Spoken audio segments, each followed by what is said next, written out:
First question via email. And this comes from David. David is in a calendar spread. He says, I have a calendar call that is just about maxed out on return, and I'm starting to lose value as the price goes higher. I'm looking for ways to roll out to get more value or just close and take my profit. I use the position analysis tool. He's tracking into the Power Options portfolio, links to the position analysis where some rollouts are shown, and he didn't see any rollout opportunities available. He'd like to know my thoughts on how to evaluate rolled positions, understanding, of course, that I can't give direct advice. I'm not going to tell him what to do, but we're going to look at some scenarios. All right, first things first, the trade itself. On January 6th, he bought STX Seagate. June 21, 50 strike call for 1160. At the same time, he sold the February 19th, next week's expiration, 62.5 call for $1.97. So we've got a total debit in the position of under $1,000, $963 for one contract. I'm just using one contract for the example. And of course, a max return of around $560, $570 at the peak. But as we can see here, the stock has now moved above the initial peak. The max profit occurs on these calendar spreads when the stock's trading right at your short call strike price at short expiration. And we see here that the trade was done here when the stock was around $58, $59, $60 per share. And here, that red line up here, this is where we're looking at that 62.5 line, the short call. And we see it moved up above here right around the 25th, 26th of January, and then had a huge spike, came back down, but has continued to move up. We're around the $72, $73 range now for this particular position. So I highlighted that area there with the large jump. What I tend to do is treat the diagonal spreads much like a covered call that I don't want to be assigned. And I'm not saying I'm right. And I'm not saying it would have worked as well because it was a huge spike that happened afterwards. But when it breached my short call on this day, I would have rolled possibly from the 62.5 to the 65, maybe even the 67.5 if it was available. But I'd still be in a similar situation where we'd be forced to roll again and then possibly again because the stock's going in the right direction. Why is this happening? Why are we losing money as the stock continues to move up in price? Well, the reason why is due to the reverse delta effect. The profit tapers off when you get closer to the short-term expiration. When I would have opened a calendar spread, I would have looked for a delta ratio of maybe greater than 1.6 or 1.8, meaning the delta of the option that I'm buying might have been around 0.7 or 0.8 in that case. At the time that we opened it, let's say 0.7, and my short option delta would have been maybe around 0.3 or 0.4. Well, yeah, probably about 0.3, because I almost want it to be double, 1.8, somewhere along those lines. Now we get closer to the short option expiration, and what is happening to this delta of this short option? This close to expiration, and now this deep in the money, but as we get that close to expiration, that option has two choices, to go to a delta of 1 or go to a delta of 0. And the problem where this tapering off occurs now is that the short option closer to expiration has a delta of 1. There's our 62.50 for the February 19th expiration right there, and it's got a delta of 1.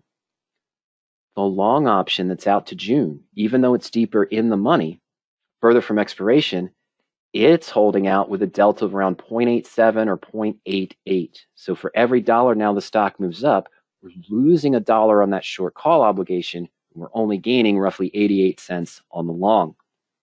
And that's why the position starts to fall off at that max profit when that short option delta switches and has to go to 1. So every increase we see in the stock beyond this as we get closer to expiration, we're giving up 1-to-1 with the short call. That's really what's hindering the remaining profit on this position. But the real question involved, what about the rolls? Well, just like a deep in the money covered call, rolling now is likely going to be done at a debit. We see the stock's at 72 and David's holding the 62.5. It's going to cost $10, $11 to buy to close this 62.5 call. Am I going to get $10 or $11 in premium rolling up to the 72.50 or the 75 for March or using the weeklies between now and March on Seagate. No, we're going to be talking about $2. We're going to be talking about $3. Maybe okay to roll up for a debit if the potential profit increases, but that does come with a risk. We're going to talk about it as well. It's just like rolling a deep in the money covered call. Sometimes you reach that point where the only way you can roll is for a debit, and you have to decide, as David mentioned, do I close now? Do I look at a roll? Or we can move both options. When I'm in a covered call position, I can't really move the stock up. It's gaining in price. I'm taking that into account.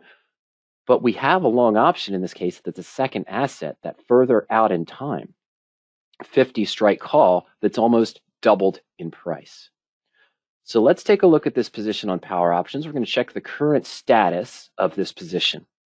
We're going to see what would happen if we just rolled the short call. Does it have to be at a credit to increase our potential profit? We'd like it to be, but we're going to try to move the strikes up and look at the pros and cons in that.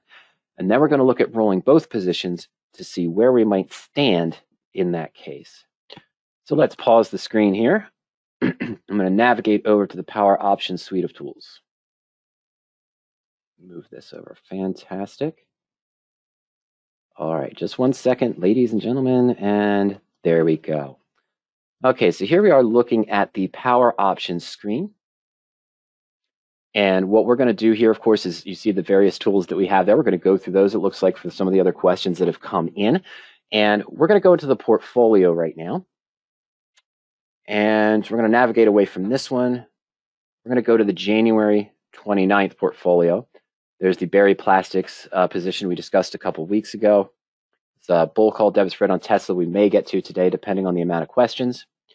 And now, of course, here is our STX position. And why I wanted to show this view here specifically is this is the original expected profit. I'm in the stock analysis view, so it shows me the original position cost, 963, the debit for the diagonal spread. Max expected profit was $555 if the stock was trading right at that short call strike price. And now we are at a gain, if we liquidate the position, of $345 or 35.8%. It's always important to look at that first. Where am I now before I analyze an adjustment on this position? Now, as David mentioned, what we would do in most positions is as the stock moves up and down, we'll use the more information button here to go to position actions, where we can, do our other actions, close the leg, roll the leg, and so forth, and go to position analysis. And this again gives us a more detailed breakdown of our current position, future expiration value versus current liquidation value, and then we may see some rollout opportunities available here as well. But as David mentioned, we're not seeing those. So in that case, we can go back and link right to the profit and loss chart to run scenarios, or click the link here if we don't see a rollout opportunity on our position for the what if calculations. And this will take us directly to the profit and loss chart for our calendar spread. Now we know that this is going to be expensive to buy back. We're at the 62.5 call. The stock's at 72.5. We're going to be around $10 to buy to close this call. Of course, we can simulate that roll very simply. We've got to add back in our initial position. So I go to the expiration. I see the 62.5 call has been added. Well, midpoint of 905 to 1040, pretty wide. So the midpoint's probably going to be around 970. So first, let's just simulate what that would look like. Let's just buy that back and see where we stand. All right, so about, 975. We'll call it 975, for example. I grabbed a midpoint there. I'm just going to use 975. Collected 197 initially. Now, of course, we're just left with the long call. But our total cost is 1938. Do I have to roll for a credit? Not necessarily. All right, here's what we're going to do. I'm going to take these Februaries out real quick. And we're going to put the cost basis of our long option at 1938. That includes the 197 we initially took in, and that buyback cost of about 970, 975. We're going to have to roll further out in time. It's 7 days away here. Let's go to standard March expiration. Try to get as much as possible. And you see here where we're talking about, we're looking at $2. not the $9. Okay, so we're talking about $2 here, not the $9 back. This would be rolling for a debit of about $7. We saw that already with the increased price of the long. So we're calculating for it. Let's add that back in and sell it. So this is just rolling up the call, giving it some more room to the upside. And what does it do? Well, it takes our cost basis up to 1723, almost doubles it. Remember, we were at 963. But the potential for a higher profit, remember, we were at that 400 or so, $358, excuse me, or 35.8%, I think it was, on the analysis. Let's go back. Sorry, 345, 35.8% profit right now if we liquidate. And the max was at 555 if the stock falls back down to 62.5 in the next 5 days. But now we're taking the position up to a potential profit of 838, even though we added more cost bases. I would call that a viable trade-off, personally. Comes with the risk, obviously. What's the risk? Well, if Seagate does drift back towards 62.5, the strike price of our initial sold call, where we'd have about the $500 profit, we're going to be at a loss because of that increased debit on the position.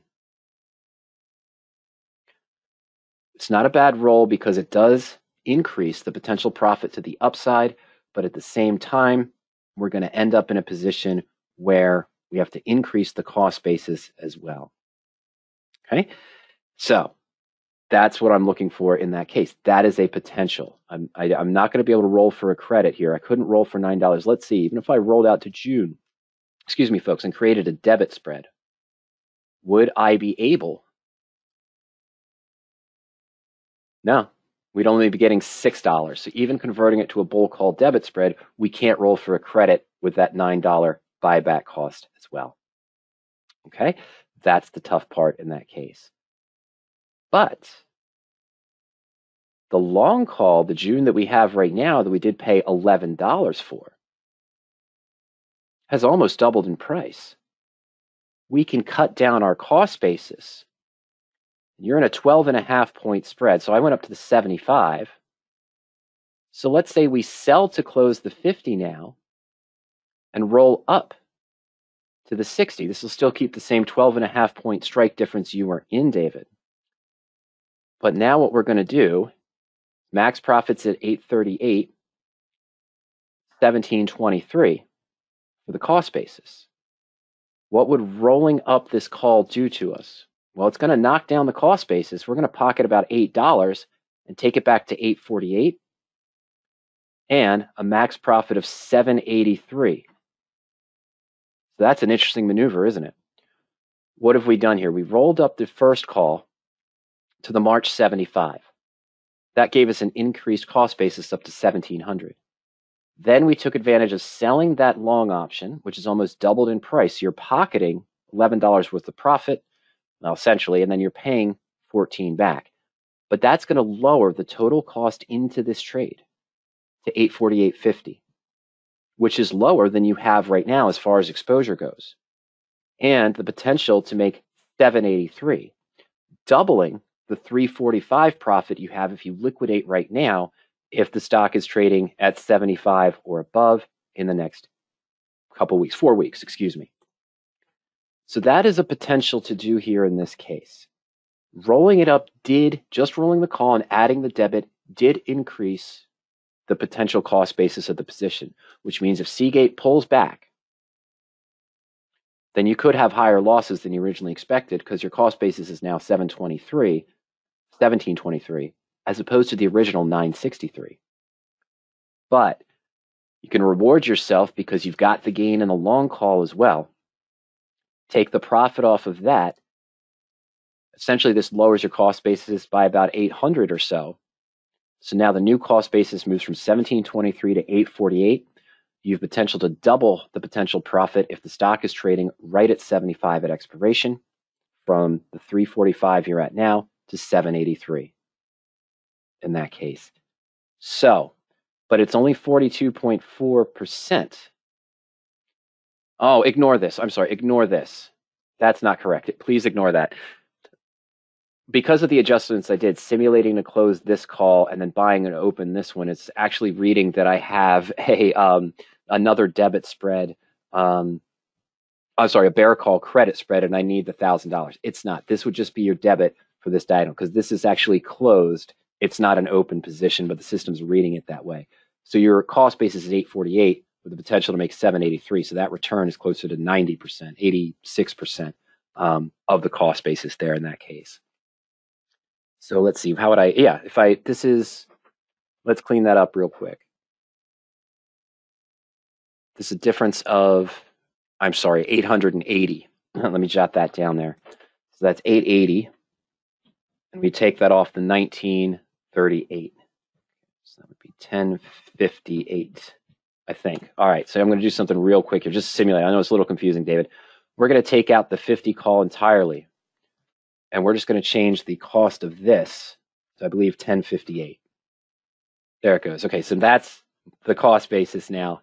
92%, as I mentioned, would be the potential return up to 783.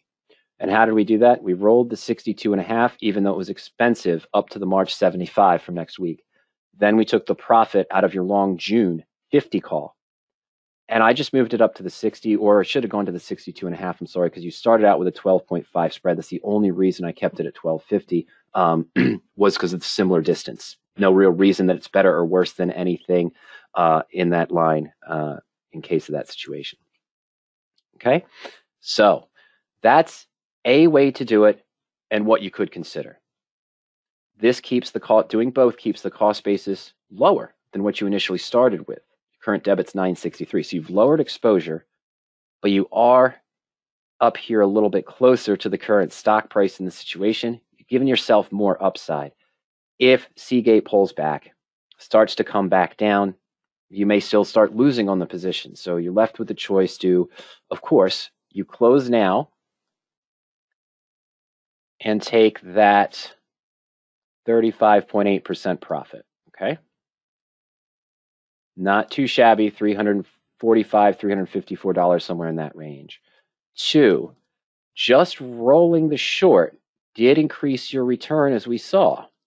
Doesn't necessarily have to roll for a credit, but when you roll just the short only, we did increase the potential profit up to that the higher range there that we saw in that price. But then the debit, the negative here, was the debit doubled. We increased the debit massively. It went from 963 to 1740 or 1760. But now 3, rolling the short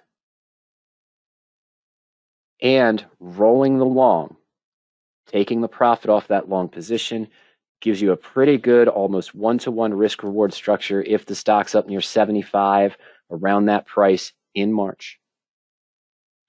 You still have lowered the cost basis as well with those adjustments. And other adjustments would work too if you went to the 62.5, maybe even the 65, depending on how bullish you still are on Seagate. So rolling is a possibility. There are possible rolls here. I think the reason why you didn't see the first roll by itself was because the system was seeing only rolling where it almost doubled the net debit, and it doesn't like that. It doesn't want to necessarily roll for a debit. But you can cancel that by rolling up the long David as well. And that gets you into a situation with a higher potential max profit, lowers actually the exposure and the cost basis on the position. You're just not as deep in the money with that 50 call anymore. We're up here at the 60, 62.5 range. I did the 60 in this case. So if there's a pullback, you might see some issues there as well. Okay. All right. So those are some ideas there on the concepts of rolling the calendar spread and what to do if you're analyzing any position in the portfolio tools and you don't see a rollout opportunity available. Just click the what if calculations button, or of course from the portfolio, go right back to the profit and loss chart here. I'm sorry. And that'll give you an idea of potential rollout opportunities, but you can do them manually there as well. Okay. All right, so that's what we have there for David on rolling the calendar spread. All right, Pallavi says this was the first question that came in after that, and Pallavi says, once you put a call option, can you stop it before the expiration date?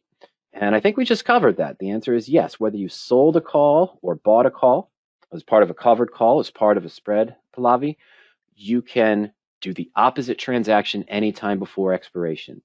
You can sell to close. If you bought a call, you can sell to close it at any time if your profits have met, or if the stock starts to go against you, you could do that as well in that case. Okay. All right. So yeah, you can close them at any time. One thing that might come up with David's position, it's a possibility, but rare. In this case, remember, he has the February 19th, next Friday's expiration, 62.5 strike on the stocks at 72. One thing he may have to worry about, let's go back to the original position. One thing that is maybe a concern in David's case, of course, is the fact that if he does get assigned early, he's still going to make a profit. What do I mean by assigned early? If this in the money option is exercised and David faces assignment, his broker will likely buy the stock from at 50 to deliver at 62.5. So he'll get 12.50 back. Okay. What does that do? It negates any of the time value that's still remaining on that 50 strike. It's about 60 cents, it looked like, when it was the buyback cost around 22.80, I think. Oh, that was the high price, was 22.80. But in any case, you'll still get 12.50 back. So you'll have a profit of about $3.10 because it's structured properly, where you have the difference in strike prices greater than the net debit. But to Pavelli's question, that is an issue, although you can close the option at any time. If you're talking about a sold option as part of a spread, sold call as part of a spread, a covered call, or you're doing naked calls, which we don't necessarily recommend in that case, then if you're assigned early, of course, that could be a risk on those positions. But you can buy them back at any time, roll them as we just showed. So that question was kind of covered, showing the rolling of the short option and the rolling of the long option for David's calendar spread.